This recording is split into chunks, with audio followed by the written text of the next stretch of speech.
ওম নমঃ শিবায়। মহাশিবরাত্রির উৎসব প্রায় কাছাকাছি এবং হিন্দু ধর্মের প্রত্যেক ব্যক্তি হিন্দুদের এই অন্যতম উৎসব উদযাপনের প্রস্তুতি নিচ্ছে, যা ভগবান শিবের উপাসনার জন্য নিবেদিত। মহাশিবরাত্রি ও চতুর্দশীতে হিন্দু ধর্মের প্রায় মানুষই উপবাস করে ভগবান শিবের আশীর্বাদ পেতে চান। উপবাসরত অবস্থায় শুদ্ধ চিত্তে ও শুদ্ধ বস্ত্রে ভক্তরা জল ঢালেন। তবে এই উপবাস পালনের ক্ষেত্রে কয়েকটি নিয়ম অবশ্যই পালন করা উচিত, যা আপনাদের সব সময় মনে রাখতে হবে। কিন্তু যেই নিয়মগুলি হয়তো অনেক মানুষই জানেন না। তাই বন্ধুরা, আজকের এই ভিডিওতে আমরা শিবরাত্রি উপবাসের সঠিক নিয়ম, শিবরাত্রির প্রকারভেদ ও শিবরাত্রিতে কি কি খেতে পারবেন ও কি খাওয়া উচিত নয় তা সমস্ত আলোচনা করব। এই বছর শিবরাত্রি 8ই মার্চ পালিত হতে চলেছে। চতুর্দশী তিথি 8ই মার্চ রাত 9:57 থেকে শুরু হবে এবং এটি 9 মার্চ সন্ধ্যা 6:17 পর্যন্ত চলবে। মহাশিবরাত্রি উপবাস কিভাবে পালন করবেন? বন্ধুরা, শিবরাত্রিতে 3 ধরনের উপবাসের কথা বলা হয়েছে হিন্দু শাস্ত্রে, এবং এখানে আমরা বলবো কিভাবে আপনি শিবরাত্রি ব্রত পালন করতে পারবেন এবং ভগবান শিবের আশীর্বাদ পেতে পারেন। তাই সবার আগে আপনার জানা উচিত যে শিবরাত্রি ব্রত কয় প্রকার ও কি কি। প্রথম, নির্জলা ব্রত। আপনি যদি নির্জলা ব্রত পালনের কথা ভেবেছেন, তাহলে মনে রাখতে হবে যে এই ব্রত সময় খাবার বা জল কিছুই খাওয়া যাবে না। উপবাসের সময় 8ই মার্চ রাত 12টা থেকে শুরু হবে এবং 9 মার্চ সূর্যোদয়ের পর শেষ হবে। দ্বিতীয়, ফলহারা ব্রত। এই ধরনের উপবাসে ভক্তরা নিয়ম মেনে কিছু খাবার খেতে পারেন, যেমন ফল, সাবুদানা, জল, ফলের রস ইত্যাদি। কিন্তু সর্বদা মনে রাখবেন যে এই উপবাস করার সময় এমন কিছু খাবার খাবেন না যাতে লবণ থাকতে পারে, কারণ শিবরাত্রিতে লবণ খাবার চরমভাবে নিষিদ্ধ। তাই অবশ্যই লবণ মিশ্রিত খাবার এড়িয়ে চলুন। তৃতীয়, সমাপ্ত ব্রত। এই ধরনের উপবাসে কেউ একসময় খাবারের সাথে ফলাহারার উপবাসে উল্লেখিত সমস্ত কিছু গ্রহণ করতে পারেন, যার মধ্যে মিষ্টিও থাকতে পারে, যেমন ক্ষীর, মাখন, গুড়ের ক্ষীর, সুজি, হালুয়া বা অন্য কোনো মিষ্টি। চলুন এবার জেনে নেই শিবরাত্রি পালনের শর্ত ও নিয়মগুলি।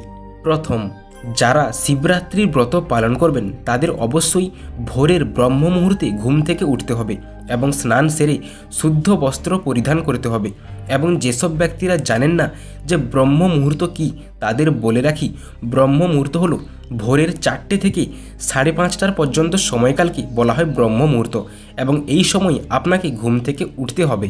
দ্বিতীয়, সেই দিন যেন ঘরের সর্বত্র পরিষ্কার থাকে, বিশেষ করে পূজাঘর যেখানে ভগবান শিব থাকেন। তৃতীয়, মহাশিবরাত্রির দিন কখনোই লবণ খাওয়া উচিত নয়, এতে আপনার উপর নেতিবাচক প্রভাব পড়তে পারে, তাই সর্বদা লবণকে এড়িয়ে চলুন। চতুর্থ, মহাশিবরাত্রির দিনে মানুষের সাত্ত্বিক জীবনধারা বেছে নেওয়া উচিত এবং এই দিন আপনার মন যেন সবসময় শুদ্ধ থাকে, অর্থাৎ মনে যেন কোনো প্রকার খারাপ চিন্তাভাবনা না আসে। মারামারি ও গালাগালির মতো তামসিক কার্যকলাপ থেকে দূরে থাকা উচিত এই দিনে।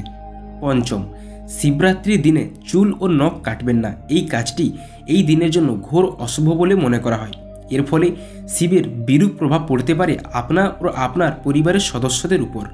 ষষ্ঠ, সকালে উঠে স্নান সেরে যখন আপনি ভগবান শিবের মাথায় জল ঢালবেন, তখন অবশ্যই মনে মনে ওম নমঃ শিবায় মন্ত্রটি জপ করবেন। এর ফলে মন শান্ত হবে এবং পাবেন ভগবান শিবের বিশেষ আশীর্বাদ। সপ্তম, গর্ভবতী মহিলা ও বয়স্ক ব্যক্তি বা যারা উপবাস পালন করতে অক্ষম, তাদের শুধুমাত্র নিরামিষ খাবার পরামর্শ দেওয়া হয়েছে। মহাশিবরাত্রির দিনে বা উৎসবের সূর্যাস্তের পর ফলাহার করতে পারেন। এবার চলুন জেনে নেই শিবরাত্রির দিনে কোন কোন কাজগুলি করা কঠোরভাবে নিষিদ্ধ করা হয়েছে। বলা হয় যে আপনি যদি শিবরাত্রির দিন মহাদেবকে খুশি করতে চান, তবে এই দিনে কালো পোশাক পরবেন না। এই দিন কালো রঙের পোশাক পরা অশুভ বলে মনে করা হয়। শিবলিঙ্গে কখনোই তুলসী পাতা অর্পণ করবেন না। শিবলিঙ্গে দুধ নিবেদনের আগে মনে রাখবেন প্যাকেট দুধ ব্যবহার করা উচিত নয় এবং শিবলিঙ্গে শুধুমাত্র ঠান্ডা দুধ নিবেদন করতে হবে। অভিষেক সর্বদা সোনা, রূপো ও ব্রোঞ্জের তৈরি এমন পাত্র দিয়ে করা উচিত। অভিষেকের জন্য কখনোই স্টিলের পাত্র ব্যবহার করবেন না। ভগবান শিবকে ভুলেও কেতকী ও চম্পা ফুল নিবেদন করবেন না। কথিত আছে এই ফুলগুলি ভগবান শিবের দ্বারা অভিশাপিত হয়েছিল। সাদা হলেও ভোলানাথের পুজোয় কেতকী ফুল দেওয়া উচিত নয়। শিবের পুজোয় ভাঙা চাল দেওয়া উচিত নয়। অক্ষত মানে অখণ্ড ধান, এটি পরিপূর্ণতার প্রতীক। তাই শিবকে অক্ষত নিবেদন করার সময় খেয়াল রাখুন যেন চাল ভেঙে না যায়। প্রথমে শিবলিঙ্গে পঞ্চামৃত নিবেদন করতে হবে। পঞ্চামৃত মানে দুধ, গঙ্গাজল, জাফরান, মধু ও জলের মিশ্রণ। যার 4 প্রহরের পুজো করেন তারা প্রথম প্রহর জল দিয়ে, দ্বিতীয় প্রহর দই দিয়ে, তৃতীয় প্রহর ঘি দিয়ে এবং চতুর্থ প্রহর মধু দিয়ে পবিত্র করবেন। শিবরাত্রিতে শিবকে 3 পাতার বেলপত্র অর্পণ করুন। ভাঙা বা বিকৃত বেলপাতা দেওয়া উচিত নয়। এবার চলুন জেনে নেই মহাশিবরাত্রির উপবাস কিভাবে ভঙ্গ করবেন। যেসব ব্যক্তিরা উপবাস পালন করেছেন সেই সব ব্যক্তিদের অবশ্যই 9 মার্চ একটি পবিত্র স্নান করতে হবে এবং ভগবান শিব ও দেবী পার্বতীর সামনে দেশি ঘি দিয়ে প্রদীপ জ্বালিয়ে পূজা করতে হবে। বাড়িতে তৈরি মিষ্টি যেমন ক্ষীর, হালুয়া বা অন্য কোনো মিষ্টি বা ফল ভোগ প্রসাদ রূপে ভগবানকে অর্পণ করুন এবং শিবরাত্রির সম্পূর্ণ সময় ভগবানের আরতি করুন এবং তারপর চতুর্দশী তিথি পেরোলে সেই প্রসাদ নিজে খেয়ে আপনার উপবাস ভাঙতে পারেন। এবং শিবরাত্রির আরও তথ্য জানতে অবশ্যই আপনার কোনো বিজ্ঞ ব্যক্তির কাছে পরামর্শ নেওয়া উচিত। তো বন্ধুরা, এই ছিল কয়েকটি শিবরাত্রির আবশ্যক নিয়মাবলী, যে নিয়মগুলি আপনাকে অবশ্যই মেনে চলতে হবে। তো বন্ধুরা, আশা করছি আপনাদের ভিডিওটি ভালো লেগেছে।